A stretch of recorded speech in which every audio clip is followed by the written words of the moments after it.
Pemirsa, berbeda dengan lorong wisata di Makassar pada umumnya, lorong wisata Indianapolis di Kelurahan Baji Mapakasunggu, Kecamatan Mamajang, Kota Makassar menghadirkan ruang baca bagi masyarakat, khususnya anak-anak. Seperti apa? Berikut liputannya untuk Anda.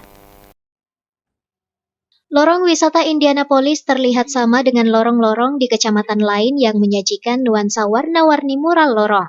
Saat memasuki lorong wisata ini, pengunjung akan disuguhkan beberapa mural di bagian depan yang memperlihatkan nama lorong sekaligus alamat di mana lokasi ini berada.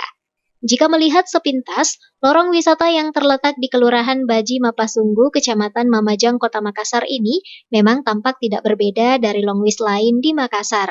Hanya ada tanaman hias yang terlihat hijau di depan pekarangan rumah warga, seperti di lorong yang biasa didapati pada umumnya. Namun, ada salah satu daya tarik yang dimiliki longwis Indianapolis ini, yakni keberadaan perpustakaan mini berbentuk gerobak yang ada di tengah-tengah lorong. Oleh Dinas Perpustakaan Kota Makassar, tempat ini diberi nama Gade Pustaka. Perpustakaan mini di lorong wisata ini merupakan yang pertama di Kota Makassar. Kepala Dinas Perpustakaan Kota Makassar, Tenri Apalalo, mengatakan, kehadiran perpustakaan mini ini bertujuan untuk tidak hanya menghadirkan ruang baca bagi masyarakat, namun juga hadir untuk pengembangan ekonomi. Warga di sekitar lorong wisata ini bisa membaca berbagai jenis buku di perpustakaan mini ini, termasuk mengakses buku digital yang telah disiapkan. Harapan kita di setiap lorong itu mendekatkan buku kepada anak-anak, mendekatkan kalau perpustakaan itu nama bahasa Bugisnya itu Soraja Mapakai. Jadi kalau ada buntu sedikit kita datang ke sana jadi terang. Ada ingin yang mau dipertimbangkan dan ke sini jadi ada jalan keluar. Jadi kalau ada orang konflik datang ke perpustakaan tidak ada jalan keluar berarti bukan perpustakaan. Upayanya untuk meningkatkan minat baca di lorong Indianapolis. Iya, ini setiap hari kita mengadakan. Biasa rakyat di sini pengelolanya ada makanan, ada diadakan lomba mewarnai. Jadi selalu ada aktivitas lah di sini. Selain menghadirkan perpustakaan lorong, Longwis Indianapolis ini juga terkenal karena memiliki puluhan usaha mikro kecil dan menengah milik masyarakat sekitar.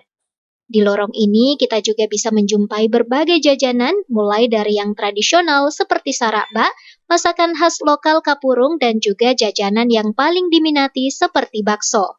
Puluhan UMKM di lorong wisata ini dikelola langsung oleh masyarakat sekitar dengan menghadirkan sistem penjualan yang lebih modern.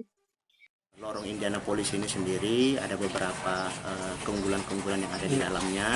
Yang pertama itu banyak UMKM yang ada di dalam sini yang kita lihat tadi bersama di depan. Ada bakso Solo, ada kapurun dan lain sebagainya. Apalagi kita saat ini dibantu oleh Dinas Perpustakaan, ada perpustakaan mini. Ini merupakan suatu kesyukuran juga kami karena dari beberapa lorong wisata baru lorong inilah yang dibantu oleh Dinas Pariwisata, Dinas Perpustakaan. Harapan kami khususnya anak-anak kita, adik-adik kita itu bisa berkumpul di situ, bisa membaca sama-sama karena memang nilai literasi kita khususnya di Kota Makassar itu masih kurang. Keberadaan lorong wisata Indianapolis ini diharapkan tidak hanya sekedar memperindah lingkungan sekitar sebagai salah satu tempat kunjungan wisata, namun juga manfaatnya bisa dirasakan langsung warganya, seperti kehadiran UMKM sekitar yang bisa membuat ekonomi warga lebih baik. Wahyu Saputra, Celebes TV.